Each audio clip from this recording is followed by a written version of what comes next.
പരിശുദ്ധമായ ദുൽഹിജ്ജ മാസത്തിലേക്ക് നമ്മൾ ഇതാ കടന്നിരിക്കുകയാണ്. ഇനിയുള്ള 10 ദിവസങ്ങൾ നമ്മൾ എന്തൊക്കെ കാര്യങ്ങളാണ് ശ്രദ്ധിക്കേണ്ടത്? ഏതൊക്കെ ദിക്ർ പറയണം, ഏതൊക്കെ ഇസ്തിഗ്ഫാർ പറയണം, ഏതൊക്കെ സൂറത്തുകളാണ് ഓതേണ്ടത്, അത് ഓതിയാൽ കിട്ടുന്ന നേട്ടങ്ങൾ എന്താണ്? ഒരു 10 അമലുകൾ, ഈ 10 അമലുകൾ ഈ 10 ദിവസം നമ്മൾ ചെയ്താൽ അത് മതി നമ്മുടെ ജീവിതം രക്ഷപ്പെടാൻ. അപ്പോൾ ഇൻഷാ അല്ലാഹ് നമുക്ക് ക്ലാസ്സിലേക്ക് പ്രവേശിക്കാം. എന്തൊക്കെ കാര്യങ്ങളാണെന്ന് പഠിക്കാം. വീഡിയോ അവസാനം വരെ കാണണേ, മറ്റുള്ളവർക്ക് കൂടി ഇത് എത്തിച്ചു കൊടുക്കണം. അള്ളാഹു നമ്മളെ അനുഗ്രഹിക്കട്ടെ. ആമീൻ. അസ്സലാമു അലൈക്കും വറഹ്മത്തുള്ളാഹി വബറകാതുഹു. ബിസ്മില്ലാഹിർ റഹ്മാനിർ റഹീം. അൽഹംദുലില്ലാഹി റബ്ബിൽ ആലമീൻ വസ്സലാത്തു വസ്സലാമു അലാ അഷ്റഫിൽ മുർസലീൻ വഅലാ ആലിഹി വസ്വഹ്ബിഹി അജ്മഈൻ. അമ്മാ ബഅദ്. സ്നേഹ, ബഹുമാന, ആദരവുകൾ കൊണ്ട് അനുഗ്രഹീതരായ പരിപാവനമായ പരിശുദ്ധമായ ഈ ദീനിൻ്റെ മജ്ലിസിൽ സ്ഥിരമായി പങ്കെടുക്കുന്ന ഒരുപാട് ഉമ്മമാരുണ്ട്, ഉപ്പമാരുണ്ട്. അൽഹംദുലില്ലാഹ്. അള്ളാഹു നമുക്കെല്ലാവർക്കും, നമ്മളോട് ദുആ കൊണ്ട് വസിയത്ത് ചെയ്തവർ, നാം ഇഷ്ടപ്പെടുന്നവർ, നമ്മെ ഇഷ്ടപ്പെടുന്നവർ, നമുക്കെല്ലാവർക്കും അല്ലാഹു തആല പരിപാവനമായ ഹജ്ജിൻ്റെ മാസം ദുൽഹിജ്ജ, ആ ഹജ്ജിൻ്റെ മാസത്തിൻ്റെ എല്ലാ ബറക്കത്തും അല്ലാഹു നൽകി അനുഗ്രഹിക്കുമാറാവട്ടെ. അതുപോലെ നമ്മളിൽ നിന്നും ഹജ്ജിനായി പോയിട്ടുള്ള നിരവധി ഹാജിമാർ, ഹജ്ജുമ്മമാർ, അവരുടെ എല്ലാവരുടെയും ഹജ്ജും ഉംറയും സിയാറത്തും അല്ലാഹു മഖ്ബൂലും മബ്റൂറുമായി ഖബൂൽ ചെയ്ത് അനുഗ്രഹിക്കുമാറാവട്ടെ. നിരവധി പേര് പല ആവശ്യങ്ങൾ പറഞ്ഞു ദുആ വസിയത്ത് നടത്തിയിട്ടുണ്ട്. അല്ലാഹു എല്ലാവരുടെയും എല്ലാ പ്രയാസ പ്രശ്നങ്ങളും മാറ്റിക്കൊടുക്കട്ടെ, ഹലാലായ മുറാദുകൾ ഹാസിലാക്കുമാറാവട്ടെ. മരണപ്പെട്ടുപോയ എല്ലാവർക്കും അല്ലാഹു തആല ഖബറിടം വിശാലമാക്കി കൊടുക്കട്ടെ. ആമീൻ യാ റബ്ബൽ ആലമീൻ. അപ്പോൾ ഇൻഷാ അല്ലാഹ് ഈ ഒരു സമയങ്ങളിൽ ഇന്നു മുതൽ അടുത്ത തിങ്കളാഴ്ച വരെ നമ്മൾ ശ്രദ്ധിക്കേണ്ട പ്രധാനപ്പെട്ട അമലുകളാണ് പരിചയപ്പെടാൻ പോകുന്നത്. എല്ലാ ഉമ്മമാരും ഉപ്പമാരും വളരെ ശ്രദ്ധയോടുകൂടി ഇരിക്കണം. അള്ളാഹു നമ്മുടെ മജ്ലിസിനെ സ്വീകരിക്കട്ടെ. ആമീൻ. നബി സല്ലല്ലാഹു അലൈഹി വസല്ലമ തങ്ങൾ പരിപാവനമായ ഈ ദുൽഹിജ്ജ മാസത്തിൻ്റെ 1 മുതൽ 10 വരെയുള്ള ദിവസങ്ങളെ പറ്റി പരിചയപ്പെടുത്തിയത് അഫ്ളലു അയ്യാമുദ്ദുന്യാ അയ്യാമുൽ അശ്ർ എന്നാണ്. അല്ലാഹു തആല സൃഷ്ടിച്ചിട്ടുള്ള ദുനിയാവിലെ ദിവസങ്ങളിൽ അതിപ്രധാനപ്പെട്ട ദിവസങ്ങളാണ് ദുൽഹിജ്ജ മാസത്തിൻ്റെ ആദ്യത്തെ 10 ദിവസങ്ങൾ. ഈ ഒരു ഹദീസ് കേൾക്കുമ്പോൾ പല ആളുകൾക്കും സംശയമുണ്ട്. അങ്ങനെയാണെങ്കിൽ ഉസ്താദെ, നമ്മളൊക്കെ വലിയ ശ്രേഷ്ഠതയുള്ള ദിവസമായിട്ട് കാണുകയാണല്ലോ റമദാൻ. ആ റമദാനിനേക്കാൾ ശ്രേഷ്ഠതയാണ് എന്നാണോ ഈ ദുൽഹിജ്ജ മാസത്തിൻ്റെ 10 ദിവസങ്ങൾ? ഫത്ഹുൽ ബാരി എന്ന കിതാബിൽ നമുക്ക് കാണാം. എന്ത്? പരിപാവനമായ ദുൽഹിജ്ജ മാസത്തിൻ്റെ ശ്രേഷ്ഠത പറയുന്ന ഉലമാക്കൾ നമുക്ക് വിശദീകരിച്ചു തരുന്നു. റമളാനിലെ അവസാനത്തെ 10 പകലുകളേക്കാൾ, റമളാനിലെ അവസാനത്തെ 10 ദിവസങ്ങളുടെ പകലിനേക്കാൾ ശ്രേഷ്ഠതയുള്ള പകലാണ് ദുൽഹിജ്ജ മാസത്തിൻ്റെ ആദ്യത്തെ 10 ദിവസങ്ങൾ. ആദ്യത്തെ 10 ദിവസങ്ങളിലെ പകല്, റമളാനിലെ അവസാനത്തെ 10 ദിവസം ഉണ്ടല്ലോ, ആ അവസാനത്തെ 10 ദിവസങ്ങളുടെ പകൽ, ആ പകലിനേക്കാൾ ശ്രേഷ്ഠതയുള്ളതാണ് ഈ ദുൽഹിജ്ജ മാസത്തിൻ്റെ ആദ്യത്തെ 10 ദിവസങ്ങളിലെ പകലുകൾക്കുള്ളത്.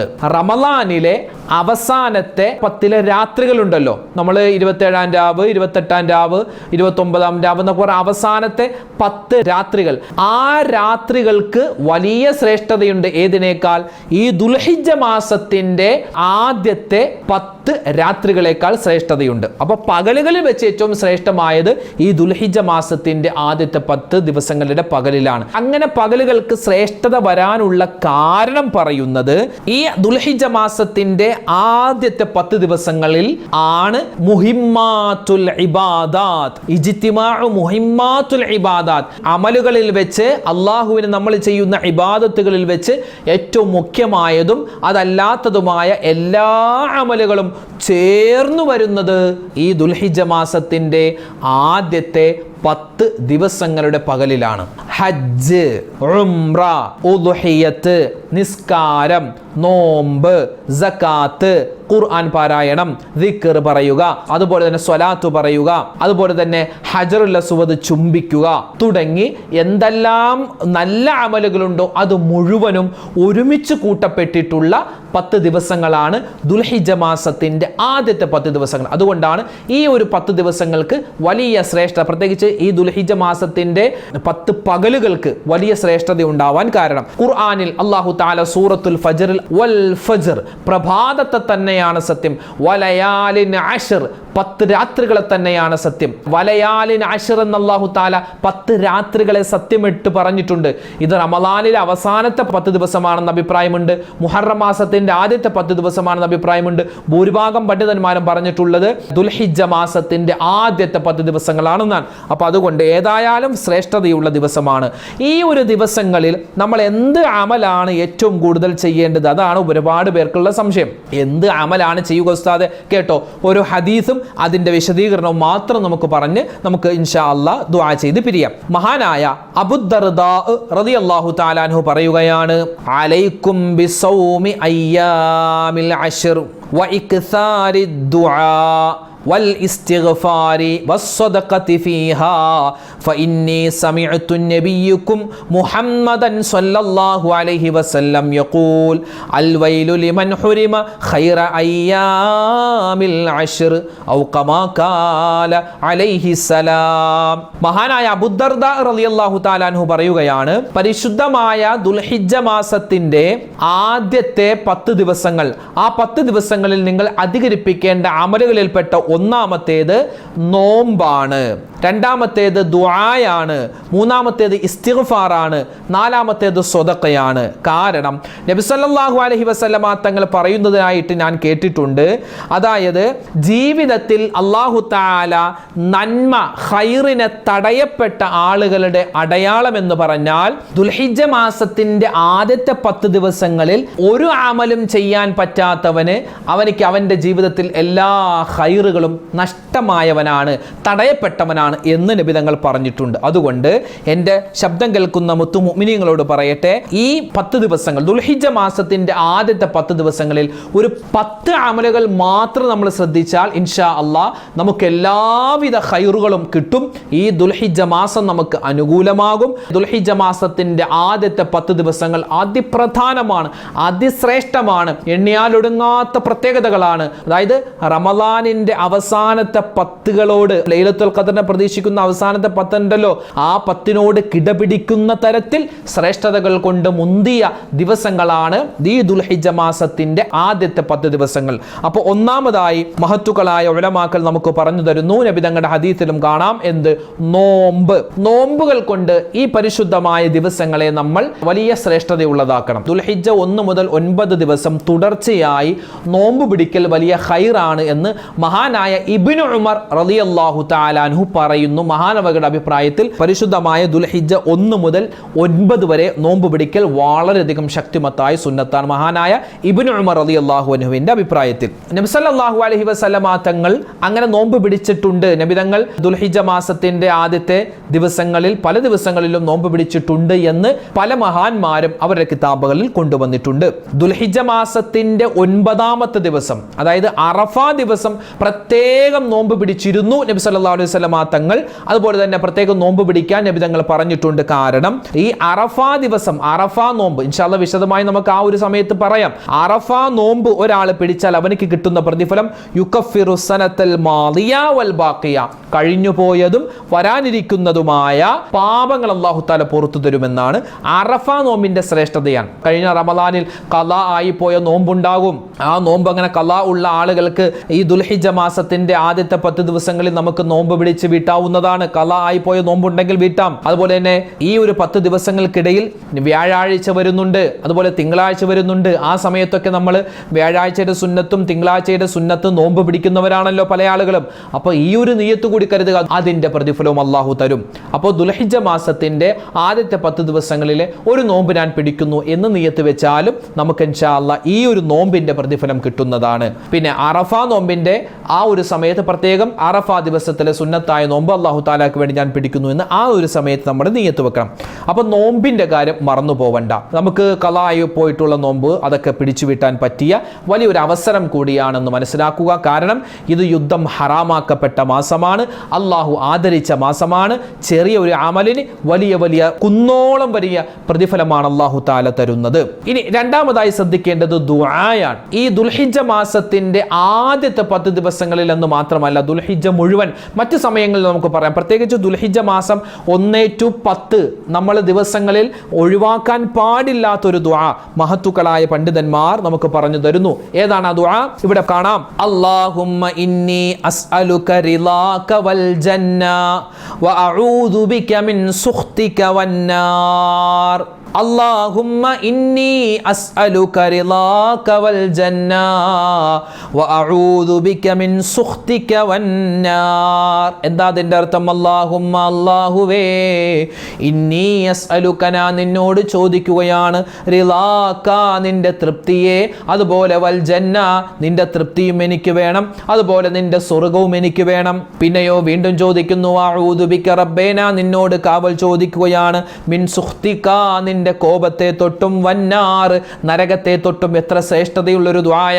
ദുൽഹിജ്ജ മാസത്തിന്റെ 1 to 10 എന്നല്ല, എല്ലാ ദിവസവും നമുക്ക് ദുആ ചെയ്യാൻ പറ്റിയൊരു ദുആയാണ്.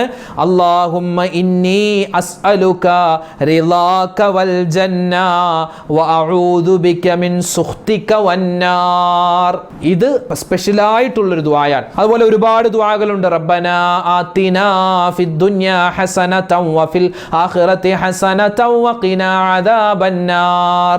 റബ്ബനാ തഖബ്ബൽ മിന്നാ ഇന്നക അന്തസ് സമീഉൽ അലീം വതുബ് അലൈനാ ഇന്നക അന്തത് തവ്വാബുർ റഹീം. റബ്ബനാ ളലംനാ അൻഫുസനാ വഇല്ലം തഗ്ഫിർ ലനാ വതർഹംനാ ലനകൂനന്ന മിനൽ ഖാസിരീൻ. ഇതൊക്കെ എന്താണ്? ദുആകളാണ്. നമുക്കറിയാവുന്ന മലയാളത്തിലും അറബിയിലൊക്കെ ആയിട്ടുള്ള ദുആകൾ ഒരുപാടുണ്ട്. അതൊക്കെ വർദ്ധിപ്പിക്കുക. മൂന്നാമതായി നമ്മൾ ശ്രദ്ധിക്കേണ്ടത് ഇസ്തിഗ്ഫാർ. അസ്തഗ്ഫിറുല്ലാഹൽ അലീം, അസ്തഗ്ഫിറുല്ലാഹൽ അലീം. ഇസ്തിഗ്ഫാർ പരമാവധി അധികരിപ്പിക്കേണ്ട ദിവസങ്ങളാണ് ഈ ദുൽഹിജ്ജ മാസത്തിന്റെ 1 to 9 അല്ലെങ്കിൽ 10 ദിവസങ്ങൾ. ഇസ്തിഗ്ഫാർ അധികരിപ്പിക്കണേ. അധികരിപ്പിച്ചാൽ നിരവധി നേട്ടങ്ങളാ. പരിശുദ്ധമായ ദുൽഹിജ്ജ മാസത്തിൽ ഒരാൾ ഇസ്തിഗ്ഫാർ പറഞ്ഞാൽ അവനിക്ക് 27 പ്രതിഫലങ്ങളുണ്ട്. 27 പ്രതിഫലങ്ങളുണ്ട്. സമയം ദൈർഘ്യം ഭയന്നുകൊണ്ട് ഇവിടെ ആ ഒരു കാര്യം വിശദീകരിക്കുന്നില്ല. ഇൻഷാ അല്ലാഹ് മറ്റൊരു അവസരത്തിൽ നമുക്ക് വിശദമായി പറയാം. 27 വമ്പൻ പ്രതിഫലങ്ങൾ ഈ ദുൽഹിജ്ജ മാസത്തിന്റെ 1 മുതൽ 10 വരെയുള്ള ദിവസങ്ങളിൽ ഇസ്തിഗ്ഫാർ അധികരിപ്പിച്ചാൽ. അല്ലാഹു തൗഫീഖ് തരട്ടെ. അപ്പോൾ ഇസ്തിഗ്ഫാർ നമ്മൾ നിസ്കാരത്തിന് ശേഷം പറയുന്നു. അതല്ലാത്ത സമയത്തൊക്കെ നമ്മൾ അധികരിപ്പിക്കുക. നാലാമത്തെ കാര്യം സ്വതക്ക ചെയ്യലാണ്. നമ്മുടെ മരണം ഖൈറാവാൻ, പെട്ടെന്നുള്ള മരണങ്ങളെ തൊട്ടുള്ള കാവൽ കിട്ടാൻ, രോഗങ്ങൾ മാറാൻ, നമ്മുടെ ധനം അധികരിക്കാൻ, അതുപോലെ കച്ചവടത്തിൽ ബറക്കത്തുണ്ടാവാൻ, ഖബറിൽ പോയി കിടക്കുമ്പോൾ പ്രകാശമുണ്ടാവാനൊക്കെയുള്ള ഒരു ഒറ്റമൂലി എന്ന് തന്നെ പറയാം. സ്വതക്ക കൊടുക്കുക. ഇന്ന് പാവപ്പെട്ടവനെ കണ്ടെത്തിയിട്ട് കൊടുക്കേണ്ട കാര്യമില്ല. ഇന്ന് നമ്മൾ ഓരോ ദിവസവും നമ്മുടെ വാട്സപ്പിൽ എടുത്ത് നോക്കിയാൽ, യൂട്യൂബ് എടുത്ത് നോക്കിയാൽ, ഫേസ്ബുക്ക് എടുത്ത് നോക്കിയാൽ, സോഷ്യൽ മീഡിയ ആകമാനം ഒരു ദിവസം ഒരു 2 or 3 പേരെങ്കിലും നമുക്ക് അയച്ചു തരാറുണ്ട്. അല്ലെങ്കിൽ നമ്മുടെ ഗ്രൂപ്പിലൊക്കെ വരാറുണ്ട്. എന്ത്? കിഡ്നി അസുഖമായ ഒരാൾ ചികിത്സയിലാണ്, പ്രത്യേകം അദ്ദേഹത്തെ സഹായിക്കണേ, ഗൂഗിൾ പേ നമ്പർ, അത് നമ്പർ എന്നൊക്കെ പറഞ്ഞ് ഡീറ്റെയിൽസ് കൊടുത്തിട്ടുണ്ടാകും. ഇപ്പുറത്തെ ഒരു ക്യാൻസർ രോഗി, അല്ലെങ്കിൽ അപ്പുറത്ത് മറ്റെന്തെങ്കിലും ഒരു അസുഖം. അങ്ങനെ എത്രയോ ആളുകളാണ്, പാവപ്പെട്ട ആളുകൾ, അവർ സഹായം അഭ്യർത്ഥനയുമായിട്ട് വരുന്നത്. അപ്പോൾ അവരുടെ നമ്പറിലേക്ക് നമ്മളെ കൊണ്ട് പറ്റുന്ന രൂപത്തിൽ ഒരു 50 or 20 അല്ലെങ്കിൽ 100 എത്രയാണോ നമ്മളെ കൊണ്ട് പറ്റുന്നത് അത് അയച്ചു കൊടുത്താൽ അതെന്താണ്? അതും സ്വതക്കയാണ്. അതോടൊപ്പം തന്നെ ശ്രദ്ധിക്കേണ്ട മറ്റൊരു കാര്യം, ചില ആളുകൾ തട്ടിപ്പുണ്ട്. എത്രയോ തട്ടിപ്പ് കേസുകൾ ഉണ്ടെന്നറിയോ?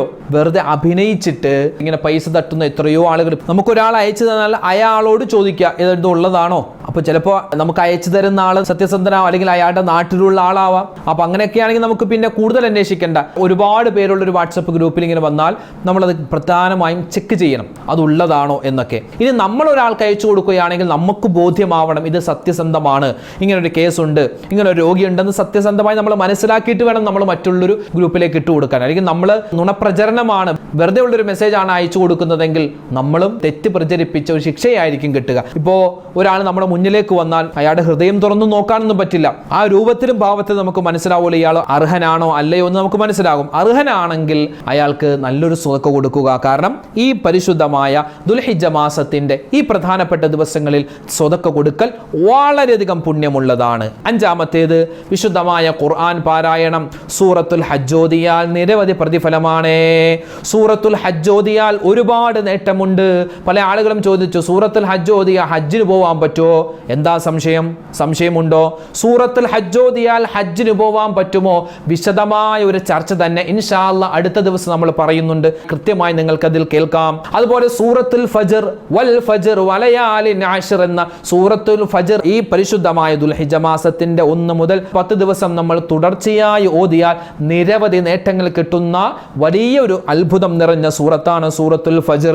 അതുപോലെ ഫതുഹുൽ മുഈനിലും അതിന്റെ വ്യാഖ്യാന ഗ്രന്ഥമാകുന്ന ഇആനത്തു ത്വാലിബീനിലും കാണാം, ഒരു മനുഷ്യൻ സൂറത്തുൽ ഇഖ്ലാസ് ഖുൽ ഹുവല്ലാഹു അഹദ് സൂറത്ത് 200 വട്ടം ഒരു മനുഷ്യൻ ഓതിയാൽ അവന്റെ എല്ലാ ഹമ്മുകളും പ്രതിസന്ധികളും അല്ലാഹു മാറ്റിക്കൊടുക്കുമെന്ന് ഇആനത്തു ത്വാലിബീനിൽ കാണുവാൻ പറ്റും. ഖുർആൻ പാരായണം അറിയാവുന്ന സൂറത്ത് യാസീനും അതുപോലെ തന്നെ മറ്റു സൂറത്തുകൾ ആയത്തുകളൊക്കെ നമ്മൾ പ്രധാനമായും ഓതാൻ വിട്ടുപോകരുത്. ഉമ്മമാരെ പ്രത്യേകം നമ്മളൊന്ന് മനസ്സിലാക്കി വെക്കണേ. ഉപ്പമാരും ഓതണേ. അല്ലാഹു തആല തൗഫീഖ് തരട്ടെ. 6ാമത്തെ കാര്യം എന്ന് പറഞ്ഞാൽ സുന്നത്ത് നിസ്കാരങ്ങളാണ്. അല്ലെ, നമ്മൾ റമദാനിൽ വിത്ർ നിസ്കരിച്ചവരാണ്, പിന്നെ നിസ്കരിച്ചിട്ടില്ല, അങ്ങനെയല്ല. ഇനിയും നമ്മൾ നിസ്കരിക്കണേ. ളുഹാ നിസ്കാരം, ഇശ്റാഖ് നിസ്കാരം, ഹാജത്ത് നിസ്കാരം, അതുപോലെ തഹജ്ജുദ് നിസ്കാരം തുടങ്ങി ഒരുപാട് സുന്നത്തായ നിസ്കാരങ്ങളുണ്ട്. ആ നിസ്കാരങ്ങളൊക്കെ നമുക്ക് നിന്ന് പോയിട്ടുണ്ടെങ്കിൽ ഒന്ന് തുടങ്ങാൻ പറ്റിയ മാസമാണ് ദുൽഹിജ്ജ മാസം. അല്ലാഹു തൗഫീഖ് തരട്ടെ. 7ാമത്തെ കാര്യം കുടുംബ ബന്ധം ചേർക്കണേ. ഇപ്പോഴും ഒരുപാട് പേര് പിണക്കത്തില. പിണക്കങ്ങളൊന്നും വേണ്ട. എന്തെങ്കിലുമൊക്കെ പിണക്കങ്ങളുണ്ടെങ്കിൽ അതൊക്കെ കൊണ്ട് പൊരുത്തപ്പെട്ടു കൊടുത്തേക്കുക. കുടുംബക്കാരായി, കൂട്ടുകാരായി, നാട്ടുകാരായി പിണങ്ങേണ്ട കാര്യമില്ല. കാരണം നമ്മൾ ഒരാളോട് പിണങ്ങിയാൽ, നമ്മൾ എന്തെങ്കിലും റോഡിൽ ഒരു ആക്സിഡന്റ് പറ്റി കിടന്നാൽ അല്ലാഹു കാക്കട്ടെ, ചിലപ്പോൾ ആ പിണങ്ങിയ ആളായിരിക്കും ഒന്ന് രക്ഷപ്പെടുത്തുക. അതുകൊണ്ട് പിണക്കങ്ങൾ മാറ്റണേ. പിണക്കങ്ങൾ മാറ്റാതെ നമ്മൾ ചെയ്യുന്ന ഒരു അമലും അല്ലാഹു സ്വീകരിക്കില്ല. 8ാമത്തേത് ഉദ്ഹിയ്യത്തിന്റെ കാര്യങ്ങളാണ്. ഈ പരിപാവനമായ ഈ ഒരു സമയങ്ങളിലാണ് നമ്മൾ ഉദ്ഹിയ്യത്തുമായി കൂടുതൽ ബന്ധപ്പെടേണ്ടത്. ഉദ്ഹിയ്യത്തിന്റെ മൃഗം നിശ്ചയിച്ചിട്ടുണ്ടെങ്കിൽ അതിനെ കാണുമ്പോൾ തക്ബീർ പറയുക, അതുപോലെ അതിന് വെള്ളം കൊടുക്കുക തുടങ്ങി ഒരുപാട് കാര്യങ്ങളുണ്ട്. 9ാമത്തേത് തക്ബീറാണ്. ബാങ്ക് വിളിക്കുമ്പോൾ തക്ബീറുണ്ട്, ഇഖാമത്തിൽ തക്ബീറുണ്ട്, നിസ്കാരത്തിൽ നമ്മൾ കൈ കെട്ടുമ്പോൾ തക്ബീറുണ്ട്.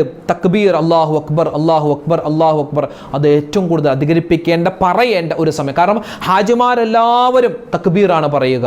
ഉംറക്ക് പോകുന്നവരൊക്കെ ഹറമിൽ ആരൊക്കെയുണ്ട്? എല്ലാവരും തക്ബീർ, ലബ്ബൈക് അല്ലാഹുമ്മ ലബ്ബൈക്. ആ തൽബിയത്തും തക്ബീറുമാണ് ഏറ്റവും കൂടുതൽ ഈ ദുൽഹിജ്ജ മാസത്തിന്റെ ആദ്യത്തെ 10 ദിവസങ്ങളിലൊക്കെ ഹറമുകളിൽ മുഴങ്ങി കേൾക്കുന്നത്. 10ാമത്തേത് എന്തെല്ലാം സുന്നത്തായ കർമ്മങ്ങളുണ്ടോ, ദിക്റുകൾ, സ്വലാത്തുകളൊക്കെ ഉണ്ടല്ലോ, അതൊക്കെ അധികരിപ്പിക്കേണ്ട സമയങ്ങളാണ് ഈ പരിപാവനമായ ഈ ദുൽഹിജ്ജ മാസത്തിന്റെ 1 മുതൽ 10 വരെയുള്ള ദിവസങ്ങൾ.